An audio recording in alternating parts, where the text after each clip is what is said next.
Today we'll visit the small town of Aguas Buenas, located on the eastern quadrant of Puerto Rico's mountainous region known as La Sierra de Cayey. We'll visit the Luisa Ferré Town Square, City Hall, the Holy Spirit Parish or Parroquia Espíritu Santo, the Francisco Paquito Díaz House of Art and Culture, and a small non-profit that was once the town's first emergency room, and also the home of Puerto Rican nationalist Pedro Albizu Campos.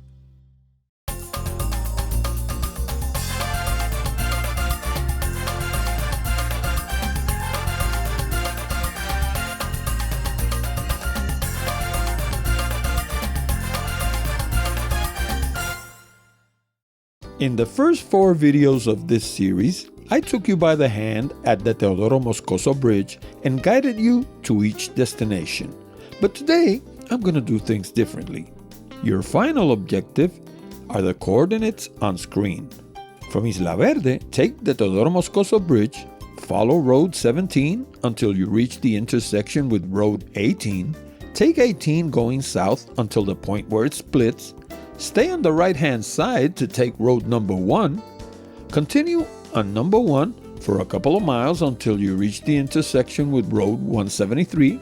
Turn right and follow 173 until you reach Aguas Buenas. Or better yet, follow your GPS. After all, that's what this channel's all about. Before we continue, let me say the following. This town is badly in need of a public relations professional and historian. Maybe they could find someone to do both functions and save a little cash. But the fact remains that finding good, reliable information about this town was like pulling teeth. Maybe that's why they never answered our email. In any case, my wife and I visited Aguas Buenas on the morning of February 23rd, 2023. It's a small town with narrow streets that was once a part of Caguas. In Spanish, the name Aguas Buenas means good waters. It was named that way because of the abundance of rivers and springs that surround the town. Aguas Buenas was declared a municipality on March 25, 1838. In the beginning, the town had only 4 streets. But think about it. Isn't that the way most towns start? Hell, I've been to small towns in the States that only have 1 street that goes straight down the middle. What I can say about Aguas Buenas is that the streets are quite narrow and the traffic can be bad. Parking is also a challenge. After running around for a while, we finally found a spot on one of the side streets and walked to the Luisa Ferré Town Square. Luisa Ferré was Puerto Rico's 3rd democratically elected governor and ran for the island's pro-statehood party. When we got there was a crew power washing the concrete and pruning the plants. It's always a positive sign when you see town employees keeping public areas clean and well-groomed. After walking around the square for a while, we entered the Holy Spirit Parish, Parroquia Espíritu Santo, that sits at the eastern end of the square. To our surprise, it was open. And why such a remark? Well, when I was a child, churches would always be open, but lately we find most of them closed. I guess it has to do with the rising crime rate and possible vandalism. In any case, the church is nice, well kept, and quite large. According to my findings online, it was founded in 1844, but the design and architecture say otherwise. It would have been nice to have someone to ask, but there was no one there.